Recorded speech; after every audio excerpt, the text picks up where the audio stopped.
virtual district convention. There'll be a few other people probably trickling in, but I wanted to get started in the interest of time. This is an opportunity for us to hear from each of the Service Leadership Program or SLP administrators to hear kind of what their groups have been doing pre-COVID as well as during the pandemic. And then maybe we'll have some discussion about things we can do as we move along into the future. Just a few housekeeping. If you have a question, you want to put it in the Q&A.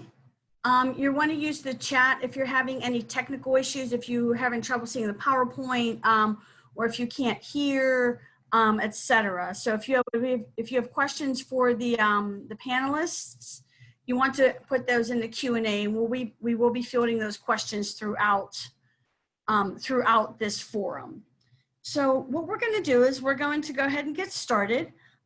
I'd like to first introduce Lillian Matea, and she is our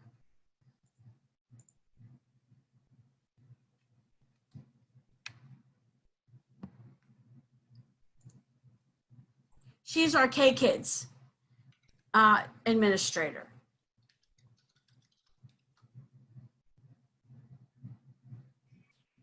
Hello, everyone. Good evening. How are you? Has been all day here. I am the K-Kids administrator for Pennsylvania District. I've been in this position now for 2 years. At this time, I can share some highlights with you. Not many, as my groups have been unable to meet. And because of their grade level, their Zoom abilities, attention span's kind of iffy. At this point, we still have our 50 clubs, which is awesome. They have and are still strong because they constantly want to do service. They constantly want to do something to share, to make someone smile. Barb asked us all to have some sort of highlight or vision for this incoming year. As you know, most of our school districts will be virtual again. So my vision, I hope to Zoom the administrators and the sponsoring clubs so that they can help our K-Kids move forward and still continue to do service and provide, you know, the normal Kiwanis needs. Kids need Kiwanis, and that's what we want to provide them, whether it's virtual, whether it's in person. And our educators are 100% behind that. And Barbara, I'm sorry, are we doing questions and answers after each event or at the end? We can take them as we're going. So far, there are no questions and answers in the question pane. Perfect. And that is my 5 minutes. Any questions? Anything that anyone has in regards to, you know, again, I only have 2 in this particular region that have 2 clubs that have K-Kids. So I don't have a lot of experience with visiting our younger Kiwanis kids. But I do know that they do quite a bit in our Easton Club, as well as our Berks Reading Club with their K-Kids when they can, when it's available. Pre-COVID, they were great. Our Back Mountain Club, and they have tremendous K-Kids. We do have a question from Kathy Kane. She said, so she heard that there will be no penalty if a K-Kids doesn't, quote, get up and going this year. Can you share a little bit about KI's direct? What does she mean penalty?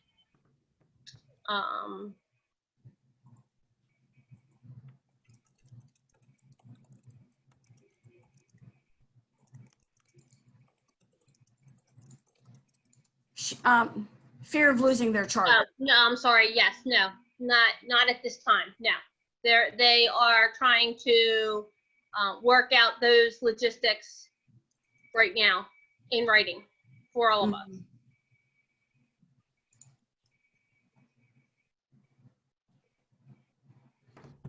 Yeah, there were no SLP will lose their charter because of this. And it's my understanding that KI opened up the membership, that if you guys do know that we won't be billed for dues inadvertently if the club is not meeting. So that was my understanding. Okay. Any other questions for Lillian? Riz has a question. Is that this for all SLP clubs?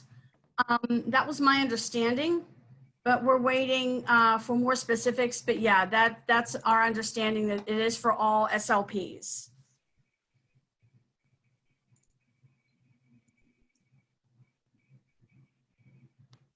Any other questions for Lillian?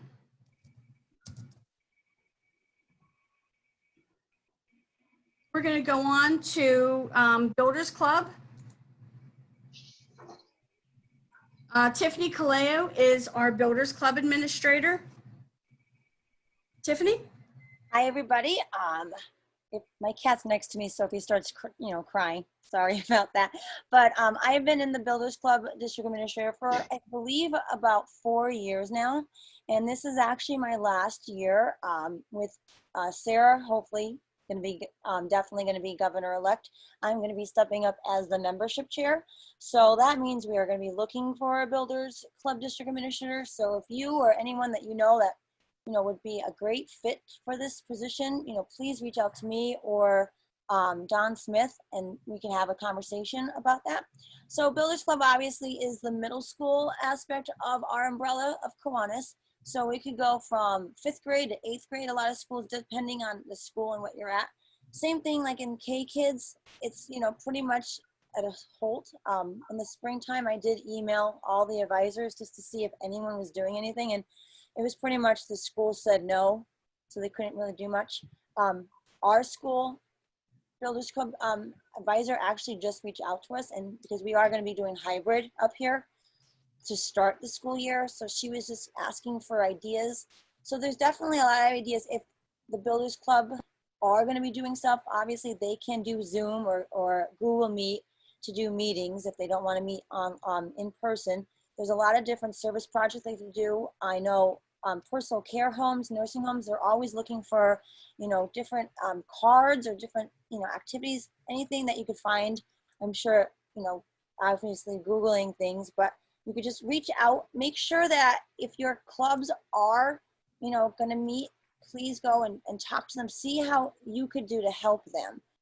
Because like I said, this is new to everybody. Not everyone knows what to do. So if we have more heads coming together to just try to figure out, getting through this year, I think that would be really awesome. Trying to think, right before the pandemic, I know I opened up a Builders Club up here. So that was really exciting. I believe we have 64 Builders Club as of right now that are active. So it's a pretty good number. My only concern I have is with Builders Club is because like K-Kids, it's the advisor is most likely not a paid position. It's all volunteer. Some schools do get paid, but that's where we do find out when the Builders Clubs we do lose. It's because the advisor doesn't want to do it anymore because it is all volunteer, and then we end up losing the club. So really try to work with your advisors on that, and maybe you could work as a club to fill in a stipend. I know some clubs have done that as well, but we don't want to lose Builders Club just because the advisor doesn't want to do it anymore. So really work with your SLP clubs and see what you could do with that. So if there's anything else, I'm here. You can always, reach out to me question-wise, but that's it. Are there any questions for Builders Club or about Builders Club? Please put them in the question and answer pane.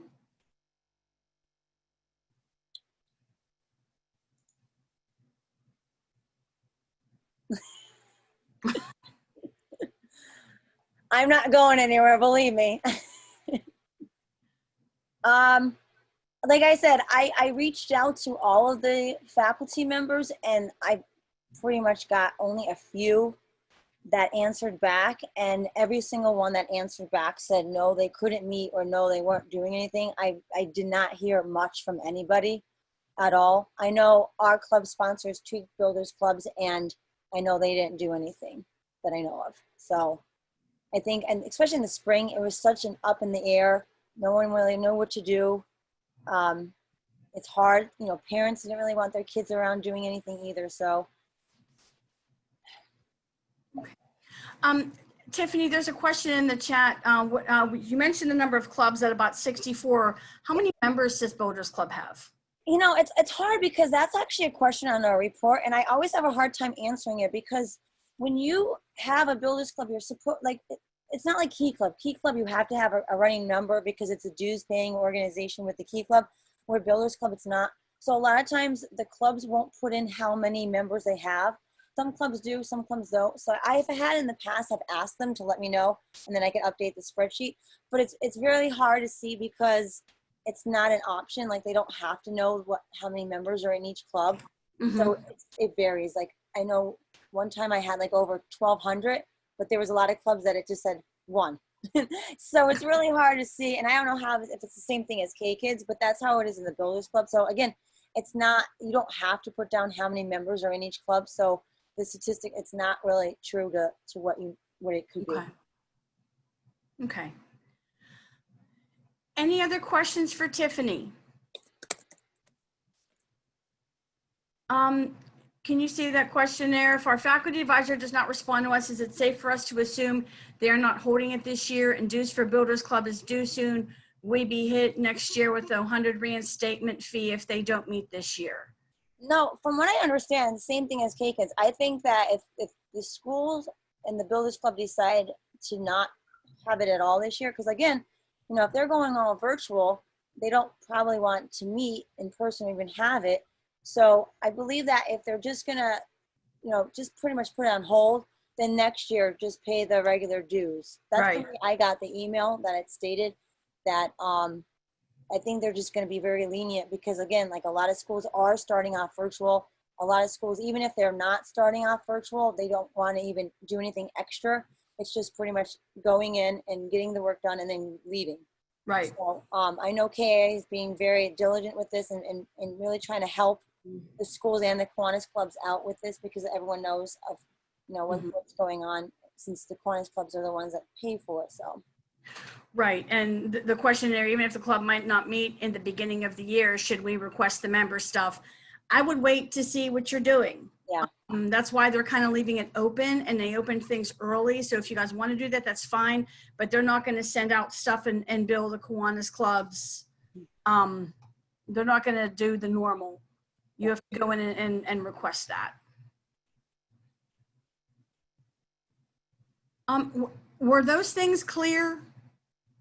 Any other questions regarding that? KI's stance on the SLPs, et cetera?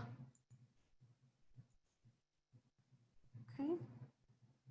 I think you're going to see some themes as we continue to talk to the other SLPs, the SLP groups. You're going to see some similar themes and struggles that we're all having.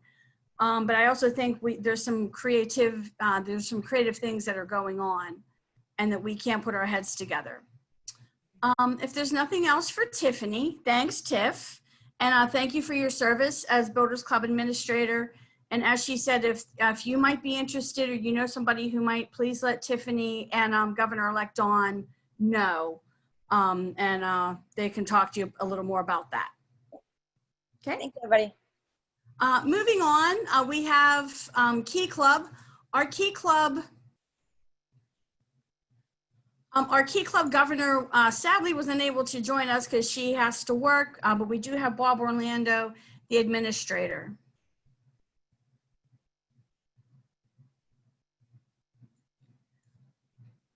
Okay, I'll mute myself.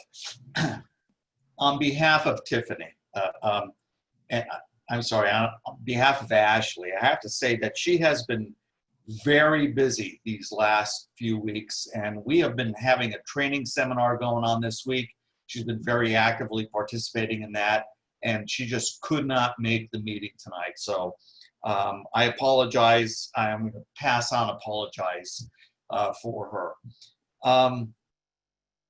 My name is Bob Orlando. I'm the administrator for Key Club. I've been doing this for 8 years now, and I can't believe how fast the years have been going on. And every time I have the opportunity to tell Kiwanians this, I thank them for letting me serve in this role. I was a Key Clubber myself. I love doing this, and I can't thank Pennsylvania Kiwanis enough for allowing me to serve as an administrator to Key Club. The highlights of this past year, you know, this year is almost split by pre-COVID, post-COVID. And we had our Key Clubbers all ready to show up at State College for a convention. It was a very troubling week. It was, my phone, I'm surprised, did not melt because they were getting so many phone calls and text messages and emails. We had clubs that were so eager to participate in convention, and it just didn't happen. And unfortunately, it felt like a year's worth of work were just cut off at the knees for so many clubs. And we tried our best to make sure that we acknowledged all the work that they did, and then we got awards to these schools as and these clubs as best as we could. And I think we did a good job with that. Going forward, it's been challenging. Our district board has been elected, but has never once met since March. And we're approaching October, and it is very much up in the air whether or not we will meet face to face. So these student leaders are really facing a challenge, and it's a whole different world for them. We're meeting on Zoom, and it's not fun. They're yearning to get together with each other, and it's just not able to happen. But we're doing everything we can to keep everyone safe and to make sure that, you know, we're moving the program forward. I have to say that our district board has been communicating very effectively with clubs through all sorts of platforms, be it email or Zoom or Bubbles or whatever the case may be. They are doing their best to keep in touch with all of the clubs throughout the district. By the way, we have 178 clubs in Pennsylvania. Our membership is somewhere between 10,900 to 10,500. And I say that because we were, by the time things shut down in March, we would have a last group of dues payments coming in normally in March, and school shut down. So, you know, we weren't seeing those payments coming in. The organization as a whole is healthy, but there are concerns for the long range, because unlike Builders Club and K-Kids, they are paid by the Kiwanis clubs. We are a dues-paying organization just like Kiwanis. And we have some concerns coming up about what's going to happen.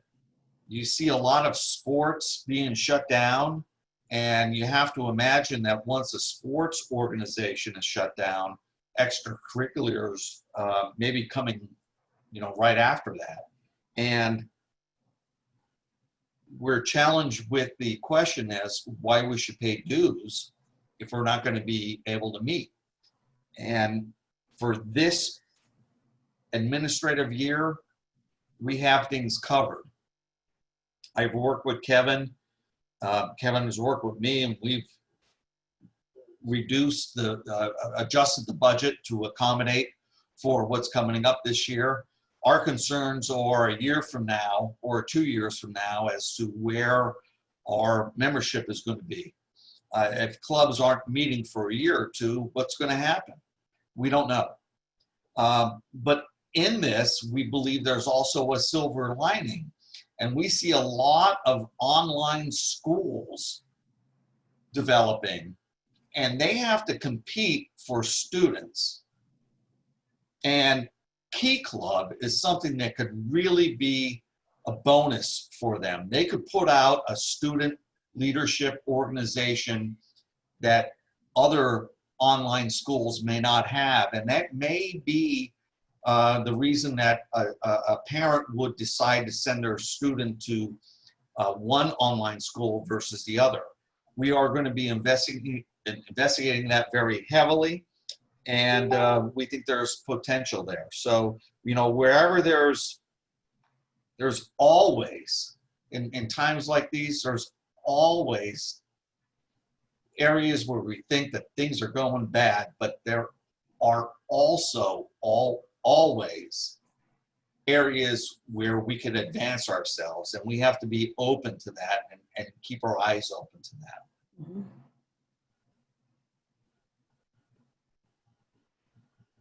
Thank you, Bob. Any questions for Bob?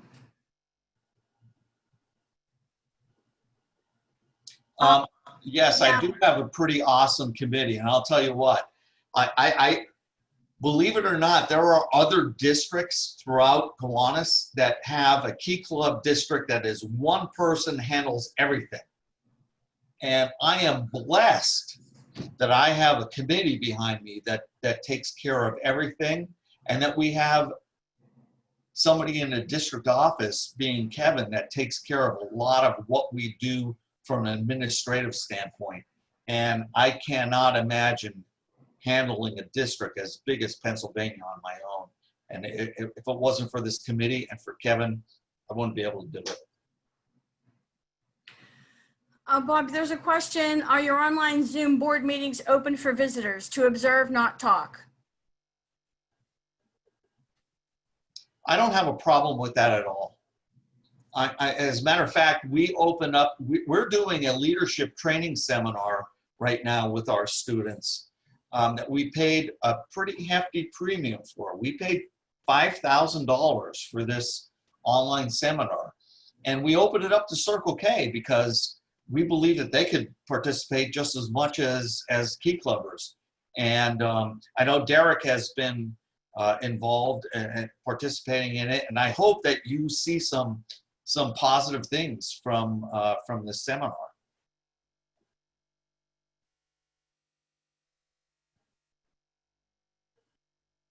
Any other questions for Bob?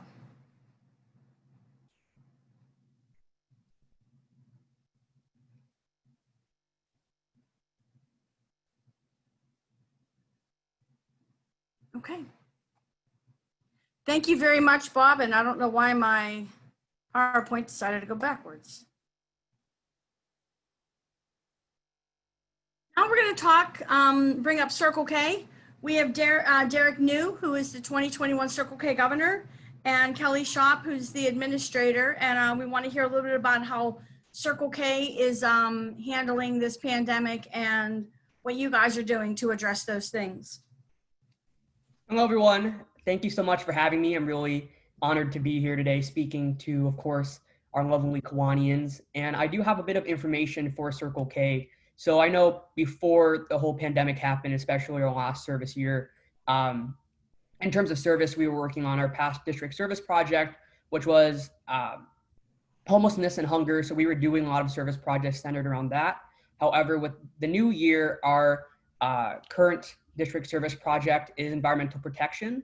Now, obviously, we didn't expect COVID to have such a large impact on kind of our operations, especially for college students, because what you observed was back in April around that time, we were having schools close down unexpectedly. They were sending their students back to their homes and suspending their on-campus operations. So that left us in kind of a tough spot, because now clubs were in the middle of doing elections, or they hadn't even done them yet. They had not finished transitioning their leadership for the upcoming year in the summer. And we actually had a bit of a communication issue with some clubs. We were not able to receive kind of their updated officer information, and even some, faculty information as well, before they all had to leave. So we were, over the past, couple months over the summer, we've really been trying to reestablish this communication first and foremost, being able to reach out to clubs, even in one-on-one sessions over Zoom, like online, and of course through our newsletter, as we've had the past couple of months. Hopefully, if any of you guys receive it, hopefully they've been helpful. So last time I checked, we have about 26 active clubs, and they're all fully paid, which is really good. However, we do have a couple who are inactive, as well as one that's suspended, I believe. This upcoming year, I'm really hoping to actually get a few more clubs up and running, but of course, with the impacts of COVID, that may be hard. However, we do have some leads at a couple of universities. And also, I know that I've been trying to kind of work more with incoming freshman students, as well as Key Club alumni, to see how we can also best support these students, not just as obviously service organization and Circle K to get them more involved in service, but even as just normal college students, and providing them advice, especially since they are transitioning to college life and there's a lot of uncertainty at the moment.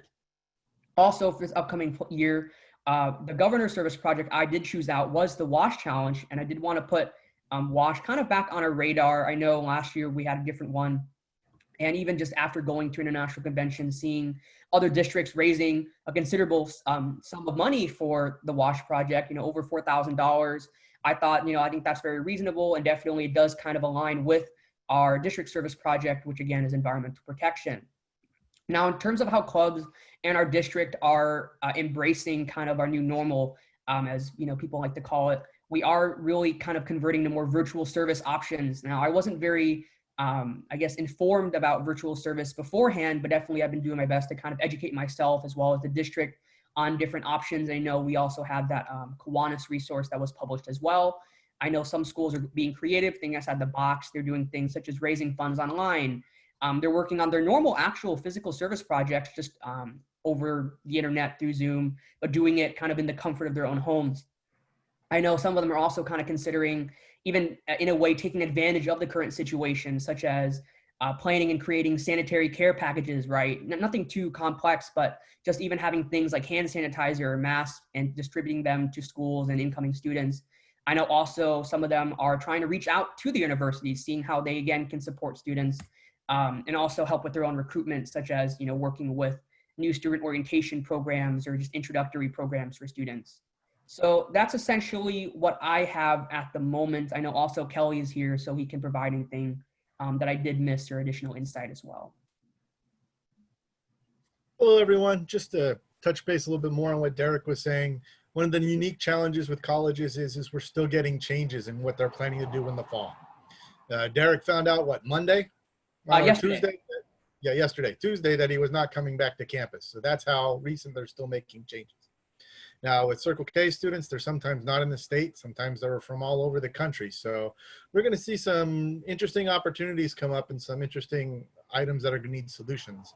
So we're preparing ourselves the best we can to find out what's going on, what campuses are allowing, what campuses are doing. As you know, as you can see in the newspaper, everything keeps changing daily still.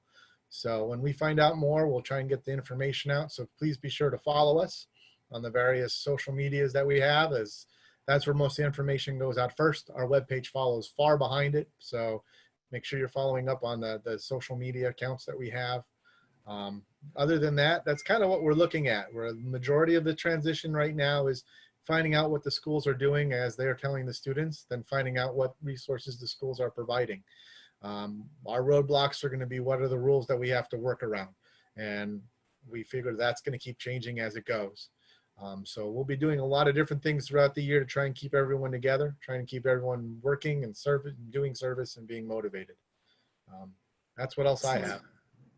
One big thing I did want to actually mention very quickly was I know that some of our clubs have actually kind of reached out and expressed to me that they are needing a little bit of support. I know some of them have been trying to get in contact with, of course, some of their sponsoring Kiwanis clubs, but it seems like they haven't necessarily been getting a response, or at least not a very, I guess, quick one. It is a very difficult time right now.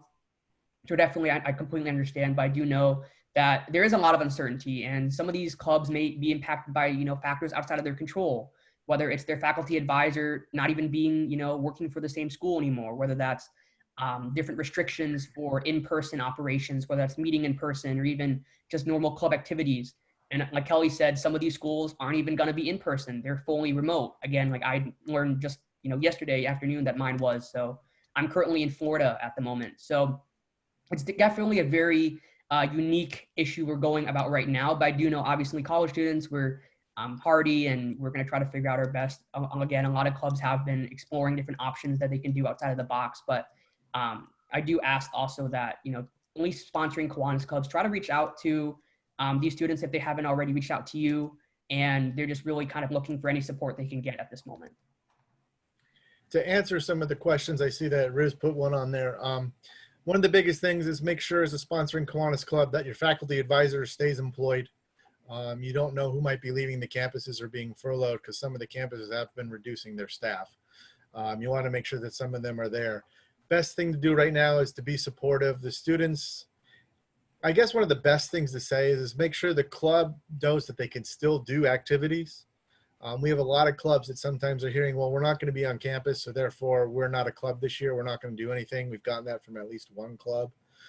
We want to make sure that we're not jumping the shark too early on that one, if that makes any sense. We're going to have to adjust what we do and how we do it. And in some cases, some of the clubs that do still get to go on campus or have a hybrid campus version, they might still be able to get out and do service.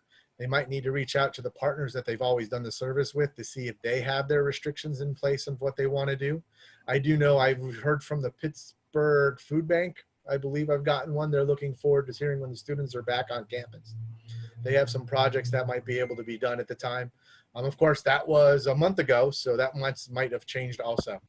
So the idea would be is make sure that we're keeping those clubs active and trying to keep them going there, helping them with some solutions, making sure the advisors are still the advisors. And, when we hear more about it from International of what they're going to do for the year, because like Key Club, we are dues-based for the most part, and we'll have to see what's out there, what the schools want to do. There's a lot of variables that are going to probably be up in the air for the next couple of weeks. Excellent. Thank you. Thank you, Kelly.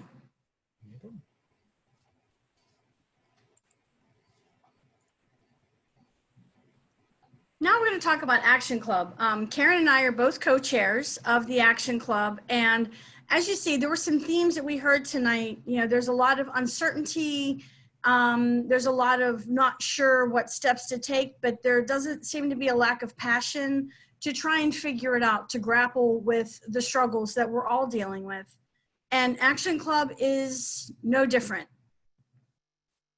We were unable to have our 24th convention. It was held on August 1st. It was supposed to be at the Laurel Lodge. And we met virtually on Zoom. And we had 5 clubs, and it was a brand new club that has not been able to join us at our conventions. And that was really great.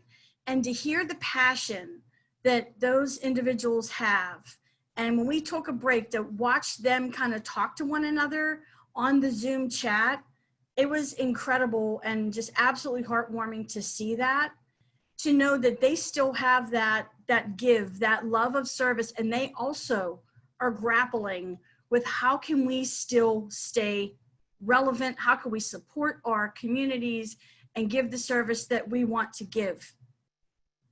And they talked about very proudly about the things they were doing pre-COVID, and all of the clubs had something at least monthly going on. And after COVID, they shared that they're sending cards to first responders, and they're trying to clean up their parks and their playgrounds for kids, because that's something they can do while social distancing. And just like the Key Club and Circle K and even the Builders Club and K-Kids, it's really important that we maintain contact with those advisors, those facility advisors. A lot of those programs and that they're involved in, they're also shut down. And with the Action Club, a lot of those individuals are really at higher risk for COVID due to some of the other things they may be dealing with on a personal level. So we have to be extremely cautious when working with those individuals and making sure that they understand the needs and the safety. Some of the things they were kicking around is maybe making sensory masks and distributing those to people who maybe can't tolerate a mask for long periods of time.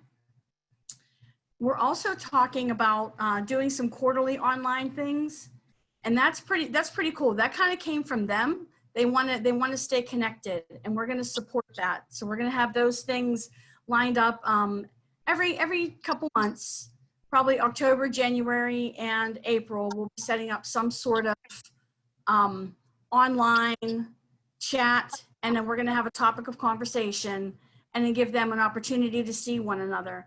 And that's the way to interclub. I think that's great.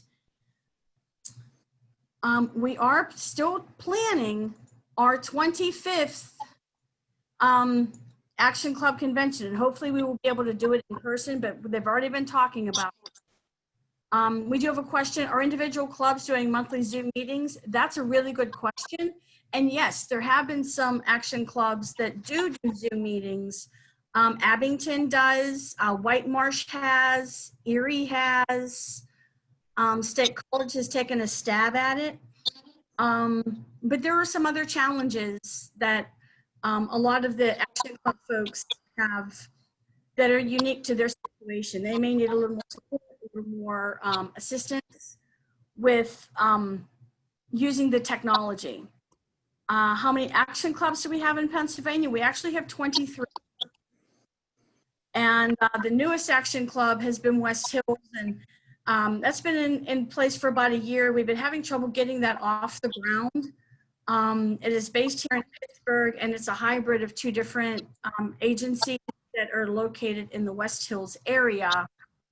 And we're just having some logistical issues with that, but we're trying. And then there was a question, how was the experience for the virtual meeting for the Action Club members? I think they really enjoyed it. They did really, I mean, we all struggle with technology, and they knew what to do. They answered questions, they talked to one another. Sometimes it was kind of hard to hear, but that's the struggle of technology. So as you see, all of the SLPs are struggling and grappling with the need to continue to serve our communities, just with Kiwanis. I think we all need to be very planful, very intentional to do outreach to those advisors. I think I saw in the chat that you should reach out to your advisors, take a survey, see what they're thinking. Is there ways that we can do virtual service, or can we meet on Zoom or meet up or what have you? We need to look and reach out to those community partners. As Circle K said, we all have them. What do they need? Because their needs look different. Are there any other questions in general regarding the service leadership programs? Or any information, or do you guys have suggestions that maybe you're seeing in your SLPs that your clubs are sponsoring? I'd love to hear some of those input.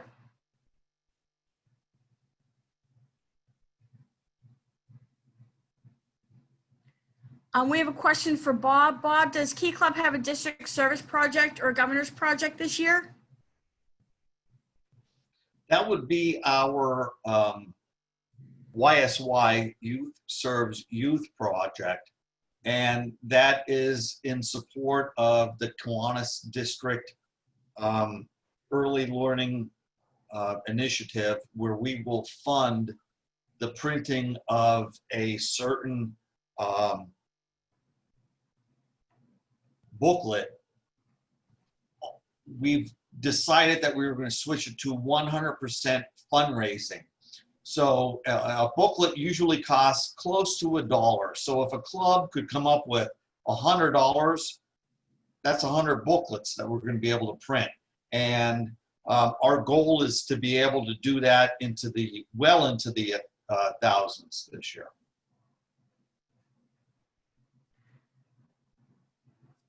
Meeting the need where it is. That's amazing.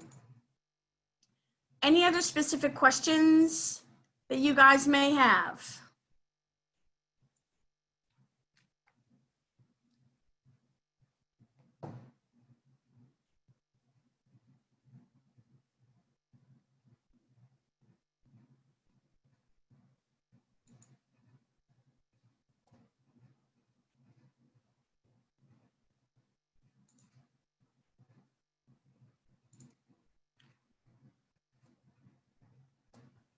I'd like to thank Do that everyone. over, Barb.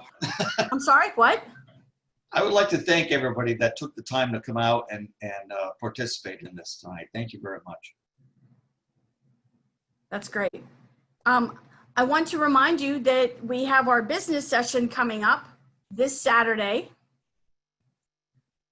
from 1 to 3, and my PowerPoint is frozen, so. There's a shout out for Bob Orlando for president.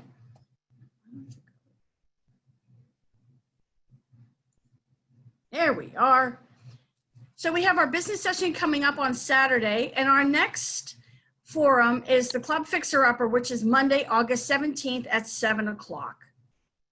Thank you very much for your time and joining us this evening, and we hope to see you on Saturday and on Monday. Thank you, everybody.